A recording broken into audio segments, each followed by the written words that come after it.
Welcome to the Enlightened Misfits podcast, the space for entrepreneurs on a quest for unwavering certainty and purpose.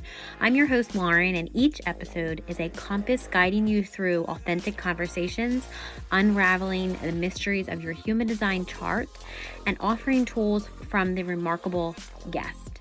Join me as we embark on a journey to manifest greatness and create a life aligned with our deepest purpose. This is the space where misfits find their enlightenment. Welcome to the Enlightened Misfits podcast.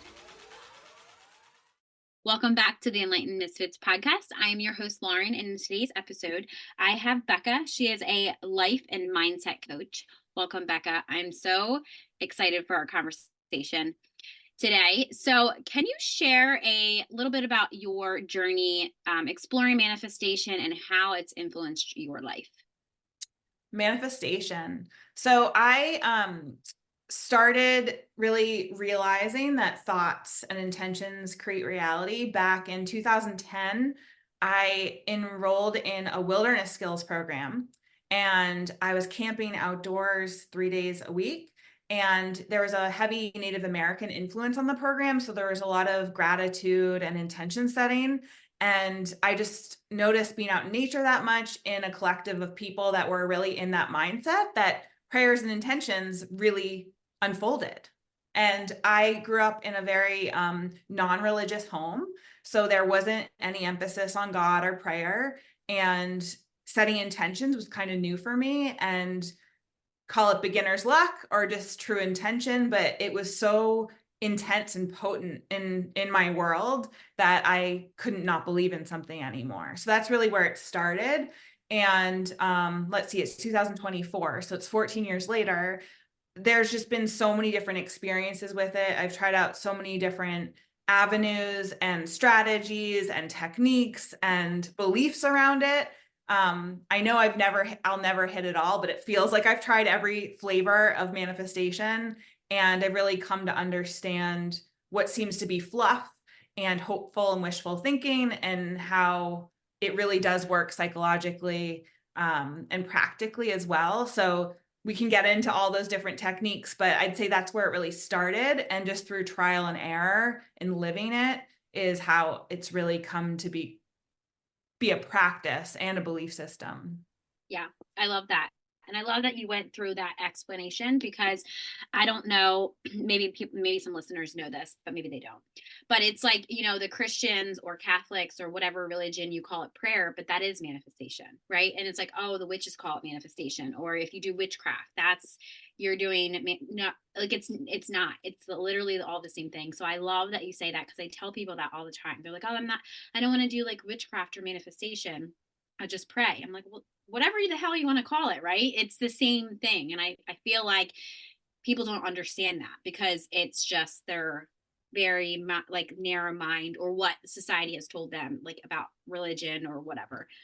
I mean, I'm a little bit different than you. I grew up in a very toxic, Catholic household. And it's like, you have to do this. You're going to die if you sin or, like whatever, all that stupid shit that's just used for control. So I love that.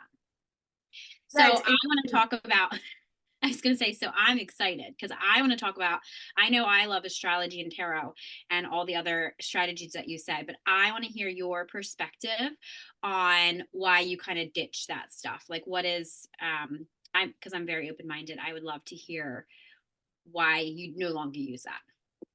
Well, first, I want to just honor the experience you had as a kid. I know that religion has traumatized many, many people. Yeah.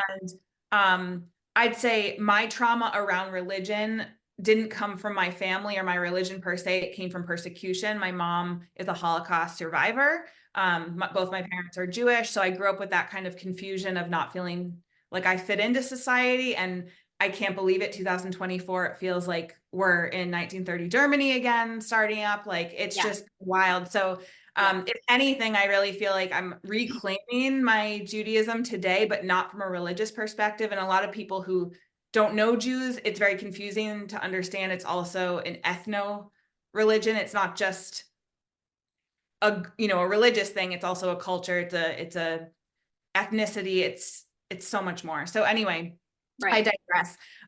Just on that, a lot of people who come to me, a lot of people I work with today come from church hurt. And it's so common and it's so painful and it's so valid. And I think is one of the reasons people go to New Age spirituality is because they want to feel empowered, they want to feel safe, they want to feel like they're not being told what to do. And I think as somebody who grew up in a Jewish household where it wasn't forced down my throat, because Christianity can come off that way to people, Yeah. Judaism isn't that way. It's not a religion that they don't try to proselytize, they don't try to convert people. It's very much like what does how does the family want to function from that lens? And so for me, it was much more cultural, food, holidays. It wasn't around God. And so as an adolescent, as actually a young child and an adolescent, I was looking for God because nobody was telling me what God was. So I ended up in New Age spirituality trying to make sense of it because I had never been told anything about God. It was just a word I heard Christians use, really. Yeah. And when you go to a temple as a kid, it's in Hebrew. So you don't really create these neuroses around God because it's all just sounds to you Yeah. that Yeah. they're speaking. Yeah. But I feel like I'm getting off topic. What was your question? No, I mean, whatever is supposed to come through Yeah. is, yeah, I will just write with Well, whatever comes through. Yeah. so yeah, I'm just feeling compelled to talk more about, oh, right. Your question was, I was going to say, I'm feeling more compelled to talk about what I feel God is, but your question was around tarot and astrology. So Well, you can, if you want to, we can talk about what God, yeah, like, and yeah, then we well, can go back. I'll Yeah. tie it on in. Yeah. And I Yeah. think that your question kind of spurred that, but I'm going to wrangle Yeah. my crazy brain right now and focus it. So Yeah. yeah, so for the audience, for your audience, I was a professional tarot card reader way back when, and it was one of the ways that I really started developing a way to channel my psychic gifts because I always had this intuition and was tapped in to energies and forces that no adults were informing me about. So it was a very isolating and confusing space to be. So tarot for me kind of centered me and got me focused on what is all this information that I'm getting and how can I make it coherent and productive. That's how I thought I was doing it. But what I saw was that clients were coming to me desperate. And that's honestly how I found tarot. I was feeling desperate. I wanted answers. I wanted guidance. I wanted to understand what was going on. And I wanted to know what was going to happen. Now, this is a toxic way of being, and it's a codependent way to function. But I was broken. And I mean, none of us are broken, but I was feeling broken. Yeah. And I was also feeling lost. And so very quickly, as I was providing the service to others, I was able to see that mirror and recognize this isn't okay. I'm not serving these people the best way I can. And in essence, I'm draining myself. So very quickly, I decided, all right, I know that predictions are real, but it's not productive for people. So if people are coming to me and I have this gift, how can I make it be a service? How can I actually make this healthy? So what I tried to do was explain to them, help them see their mindset. How did you get here? How come this is the prediction? And what do you want to come true? And what would your mindset and behavior look like to align you with that? So I tried to coach them to be more functional and healthy, but they were so desperate they couldn't hear me. So very quickly, I stopped offering tarot card readings and I thought astrology, that's more practical. It's more data driven. It's more precise and less ego driven from my perspective as well, because every tarot card reader is filtering through his or her lens. So it's not Yeah. completely accurate. Yeah. So I studied astrology for a few years. I became a professional astrologer. I was so good at it because I'm able to connect the dots. I was able to channel. It was very accurate, but still it felt like I was facilitating too much need from these people. And so I continued to say, yes, this is a prediction. Yes, this is data, but you have free will and you can really rise above it. As I was saying those words, I was unable to do the same because I was putting out horoscopes. And even though I wanted to say, I'm not connected to this, whatever you focus on grows. So I Yeah. was still being, manipulated or impacted by the general energies in the cosmos. And I realized that's not what God wants for us. And it's not it's not the healthiest and the most way most high way to thrive, because we're still in our heads, we're still spreading our energy out, we're still nitpicking and trying to analyze and decipher everything and calculate our choices. So I decided, through a suggestion of a Christian mentor, actually, to give up astrology for 30 days and see if life felt better, see if my manifestations were easier. And in like a week or two, I was just shocked. And I thought, what have I been doing? Now, it helped me understand myself more. It helped me refine my gifts as a public speaker. It helped me refine my gifts as a mentor. It provided a lot of value. But if I hadn't gone down those rabbit holes, I'm curious where I would be today. That's not productive to look back and have regrets, but I do try to support other people to not waste time with it and go straight for the gold. Who, like, what feels true to you? What are your goals? What would you like life to look like? And how do you align to that, rather than how can we analyze and predict everything? And Right. so for me, it was really establishing a relationship to a singular God frequency and stop scattering my energy to all these other energies in the atmosphere, which I think New Age spirituality really fosters and promotes, and witchcraft in particular really keeps you locked into. It's a very self-focused practice that scatters your energy to unknown forces and can be quite dangerous. Yeah. Yeah. I was gonna touch like on when you said what did you say? Um it was when you said that, you know, yeah, codependent for it's a very codependent relationship with tarot cards, because I mean, for me, my experience, that is true too, because I used tarot cards to kind of stop going after like needing a real, because I always say that my codependency came from like relationships. Like I use them as, if I'm going to say my drug of choice was relationships, not kind of discounting anybody that actually deals with like actual, like, you know, drugs or anything. But from my experience, what it did to my brain was the same thing that a drug would do to somebody else's brain, right? So it's just the different experience there. And then I since stopped. I still read tarot cards sometimes for people. I don't call myself a tarot reader. I don't even, usually if it's not a client, I'm not going to put out there that I'm doing readings, right? So, because I don't want to be looked at like that, and I'm not reading energy for that. If they want clarity and they don't want, I can give them a channel message on what some guidance, like a higher consciousness level that they're giving, you know, like that they can't hear for themselves. And then of course the tarot cards is the picture that they need to see, because they may not believe me, you know, and that's okay. Like they don't need to believe me. So I do use it that way. Same thing with astrology. Like I love astrology, but I feel like you said, it's so scattered that, you know, I get my own, you know, direct messages that I, you know, just kind of follow. And I feel like when I do get those messages for other people, or if it's like Mercury retrograde, there's this whole negative connotation around, oh, your ex is going to come back and you're going to have this happen and that happen. But like sometimes, like I always say, what if not? Like, why don't, what if you don't want it to? Then it won't happen, right? So I love that you kind of shifted in the like going a different way and giving it like, you know, how can we fix your mindset, because that's really all it is, right? So And it really does act as a drug, right? Like I'm in a lot of Facebook networking groups, and I cringe every time I see women say like, "Oh, can I have a reference for a psychic?" or "Who do you recommend for an astrology reading?" I know what that drive is. You are yeah, looking for answers outside of yourself, and we're social beings, especially women. We yeah, need each other. But the essence of like looking for a reading, ugh, like it's just yeah, so needy. And well, I mean, I cringe because that's part of me, like that have really worked hard to move on from. yeah, So there's no judgment there. I'm no better, but yeah, it feeds something that's not from a place of health and function.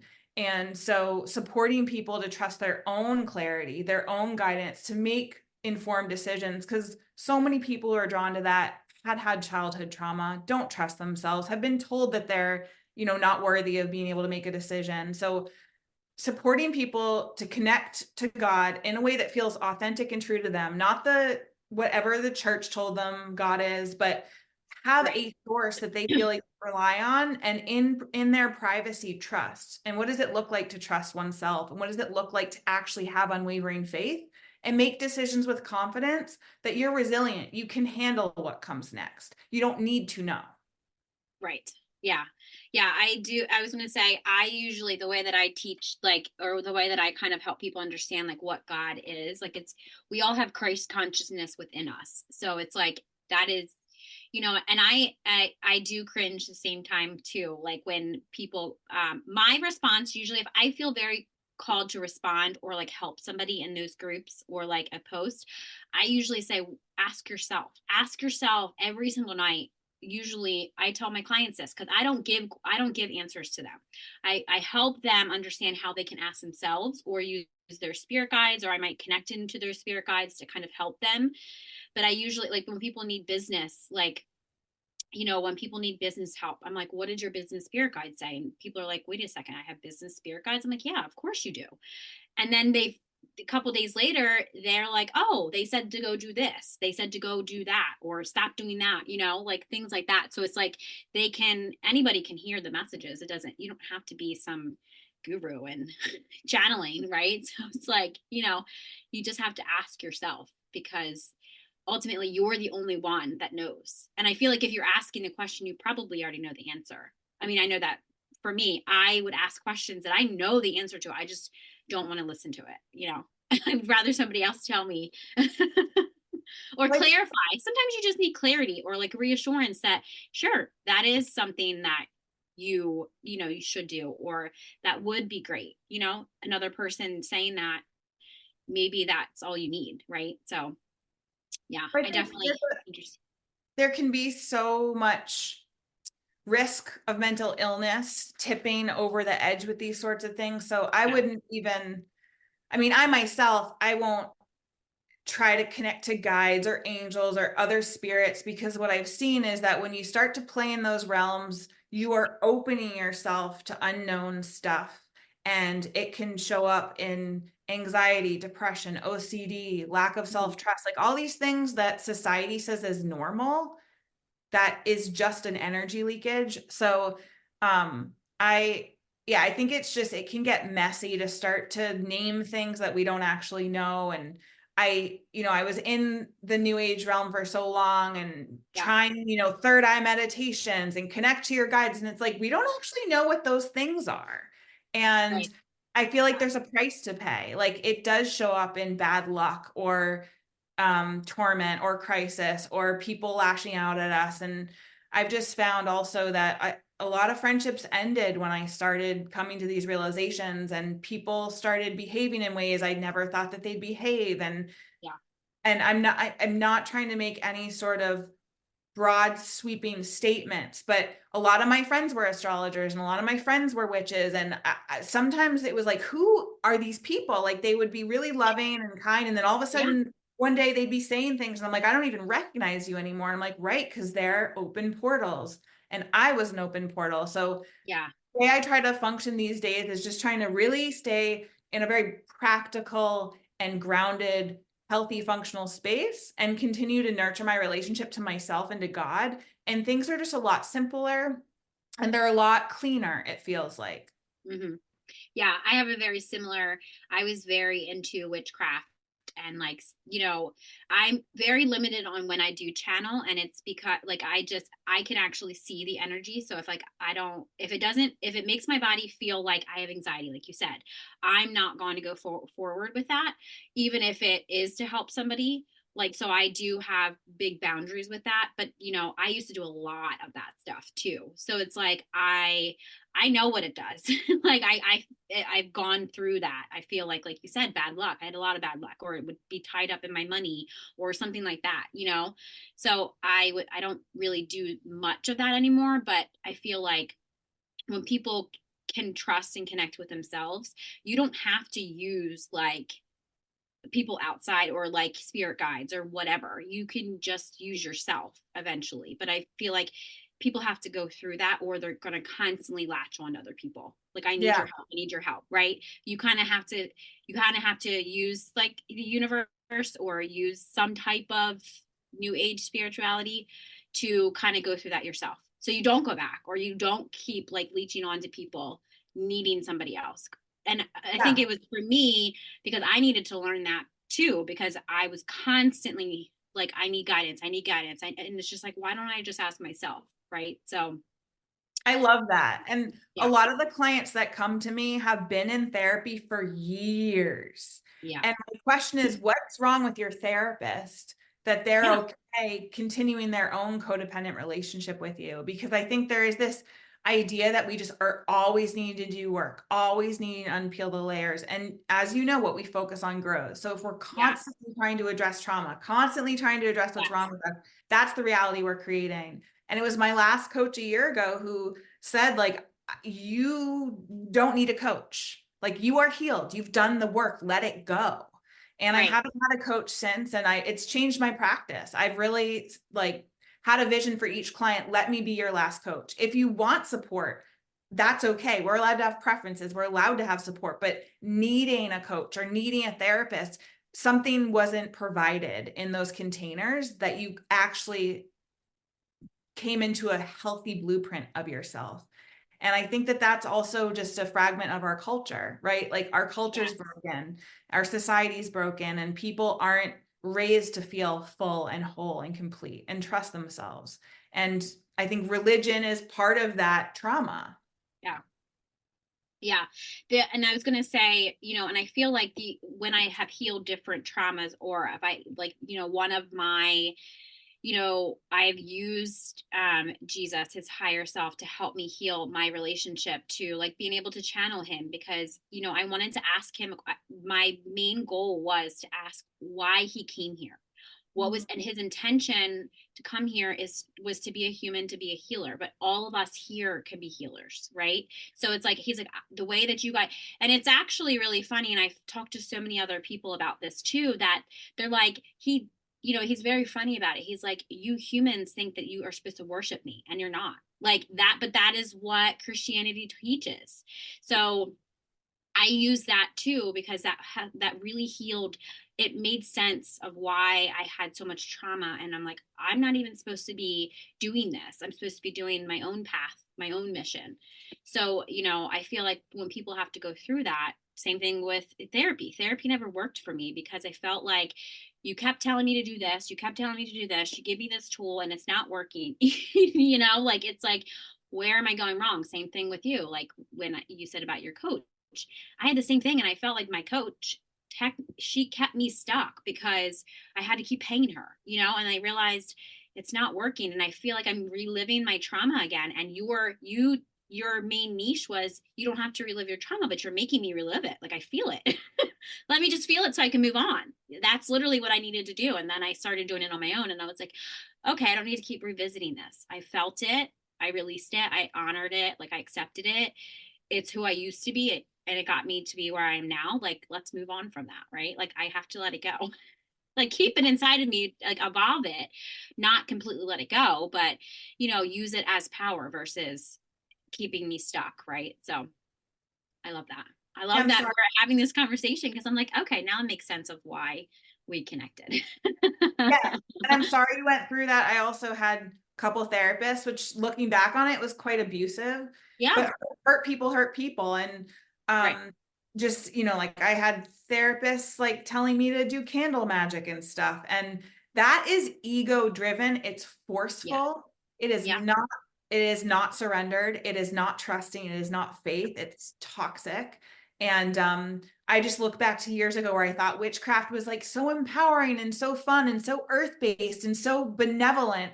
And like, my throat just closes up as I'm saying that. Like, yeah. it's sick. I was gonna say, It's, my throat just kind of got a little itchy when you said yeah, that. it's just like all these Yeah, women who think that they're reclaiming their power by being these sexual heathens online. And it's just like, you are so unaware of what you're doing to yourself right now. yes, It's this pendulum swinging way too far. right. And, you don't have to be half naked to be empowered, and you don't need to be lighting candles to create the reality you want. You can just Right. be a person and have desires and walk with integrity and have faith. And it really isn't much more than that. And is there a level of healing required? Yes, but it's not this complex deep, dark thing. And is there abuse to work through? Yes. Is there addiction to work through? Yes. But Yeah. so much of the modalities are keeping people stuck and keeping people continually digging to the point where they never find their functional self because they're constantly digging for it. Yes. Yeah.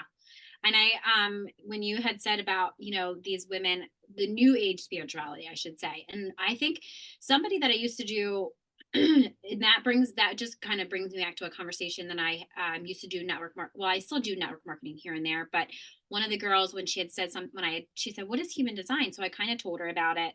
And I said, I lean more into human design because sure, it uses a lot of new age spirituality, and she was more of very Christian based. And she's like, well, I use my Bible. And I was like, whatever you want to use, like whatever, I don't care, whatever you want to use. I'm not the person. If you want to, if you want me to help you, I will explain human design, but it does not go by the Bible. So, it uses a whole bunch of ancient things, ancient, the I Ching, Kabbalah does use astrology, and I just said, it's basically your DNA. If you believe in science and quantum physics, that's, basically where it's coming into play. And I said, I feel like I personally, probably the last year, have leaned more into that because it's not so much of something, it's all inside of us. So, it's helping people understand themselves. It's not go use this, go use that, go do this. It's just how can you, because the three things that I help people do is trust themselves, have more self-confidence, and be able to stop asking other people outside of them. You don't need to, if you're supposed to make a decision this way because this is how you're designed, you won't need to ask anybody. So that's where I kind of shifted more into human design. And people are like, okay, so like I don't have to have anxiety over making a decision. I'm like, well, you might have to, there might be trauma that you have to work through, which is part of the journey. But no, you don't need to go pull tarot cards or go look at your, horoscope or worry about what the planets are doing because it doesn't matter, you know? So yeah, I love that we're having this conversation. Me Um, too.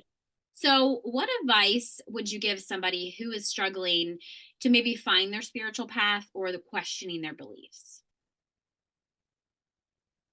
What would I suggest to them? I'd say first, stop flooding yourself with information. Stop going on YouTube, reading all the self-help books. Try to get back to a routine, eating well, drinking a lot of water, exercising, and taking action steps towards the goals you want to achieve. Try to limit all the noise because I think that we're so inundated with, social media feeds and all these spiritual ideas that we can't even hear ourselves think. So creating a safe and productive lifestyle so that you can actually hear yourself. I like to spend a lot of time walking in the woods. Just, I don't want to say silence because there's lots of noise in the woods and I end up talking out loud to myself, but space away from your devices, away from other people's voices is going to be really productive for you. I developed a program called the Faith Frequency Incubator, which is a small group coaching program with curriculum that offers a small video every day because I feel like we get so inundated with information. It's like 1 to 5 minute long videos that just offer a different way to tap into yourself and to tap into what you're perceiving.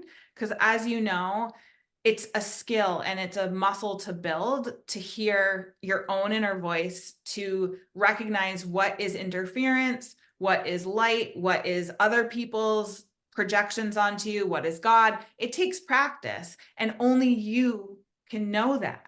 No teacher, no coach can tell you what to believe or how to believe it. You have to go through an experience. So I do my best to give a very neutral, God focused, but religion void experience so that people can start to rebuild their trust in God, because even, there's a codependent relationship with God that can be built in religion.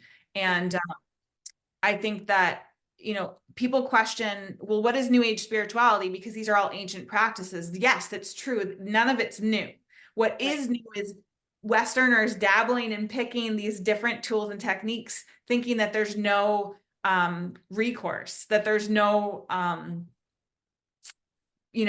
response that's going to ripple back to you with complete ignorance. So I think that choosing to either remove yourself from practices you know nothing about, or starting to study where it came from. And I think there's nothing wrong with the Bible, but are you reading the Bible? Are you just believing something your pastor said with no context? I think that we have to be careful with, I mean, I like blind faith, but blind belief, I think, can Yeah. be dangerous. And obviously, there is something that came from these ancient traditions and Right. ancient cultures, also realizing that we have evolved as well. And I have no certain belief about anything. I know what I've experienced and what is resonating now, but I think anyone who's selling you certainty should be questioned. We are just human beings. There is no way that Yeah. I know the truth of the universe. I know from my lifetime what I've started to weed out,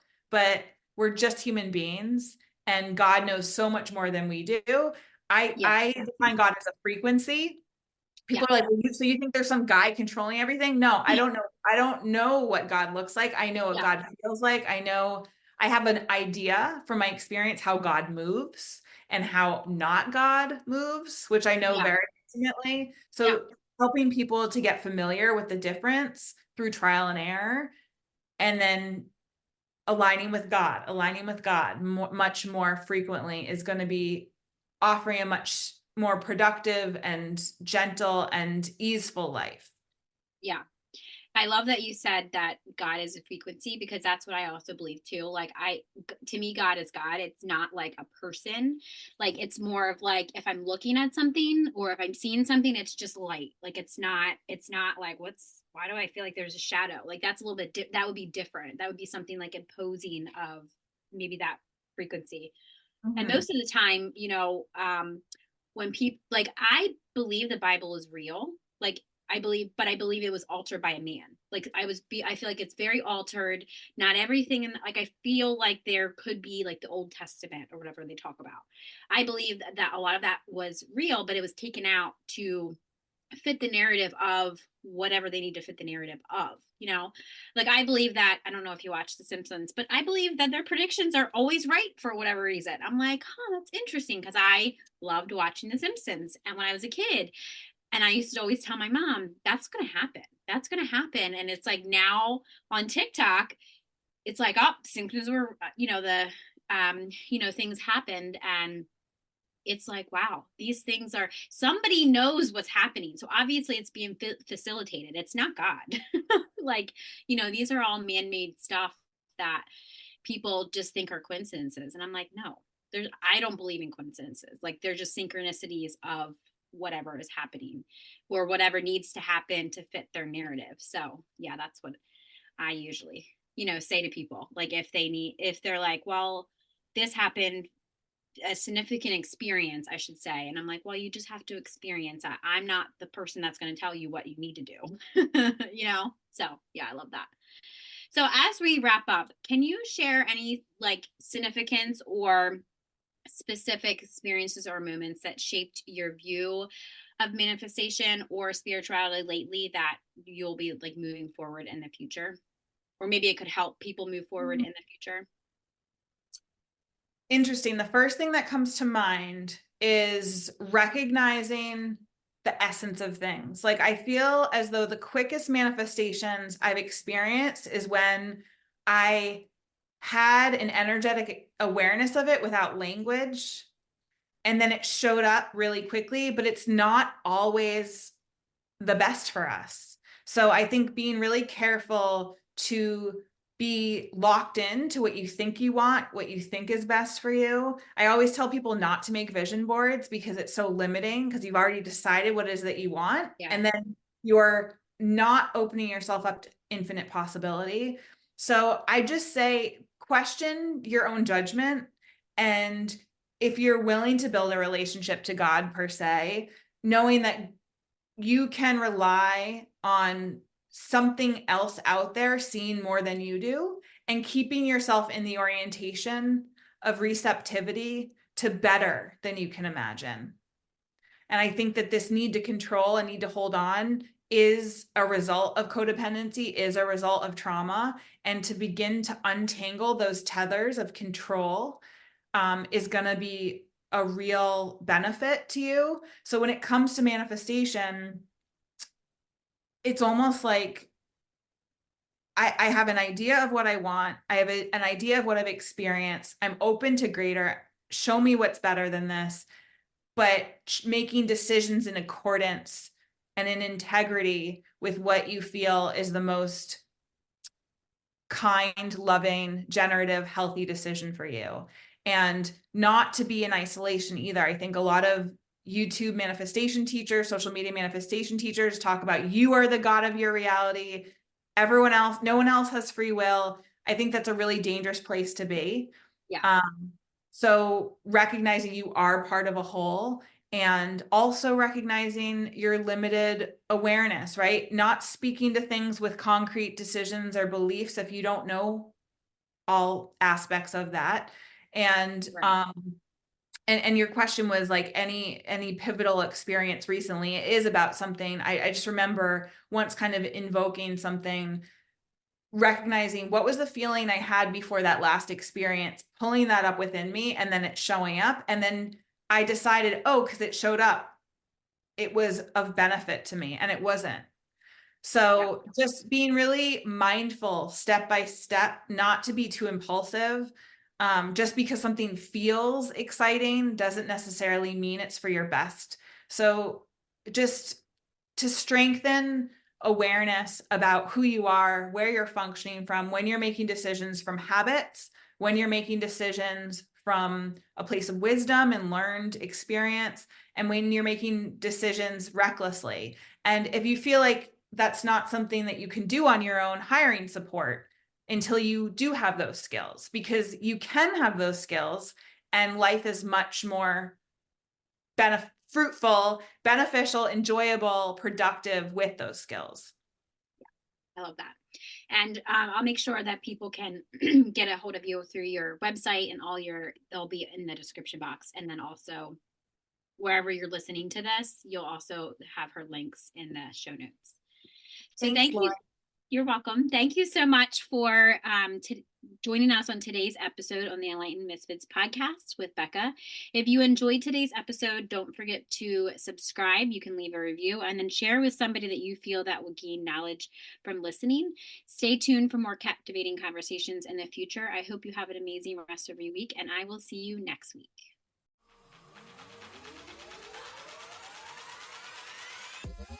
Thank you for joining us on another enlightening episode on the Enlightened Misfits podcast. If you resonate with this conversation and found it insightful, don't forget to subscribe, rate, and leave us a review. Your feedback fuels our mission. Remember, your journey to unwavering certainty and purpose is ongoing. Stay connected with us on social media, and let's continue this conversation. Let's manifest greatness in our lives. Until next time, this is Lauren from the Enlightened Misfits podcast. Stay enlightened, stay inspired, and keep manifesting your extraordinary path.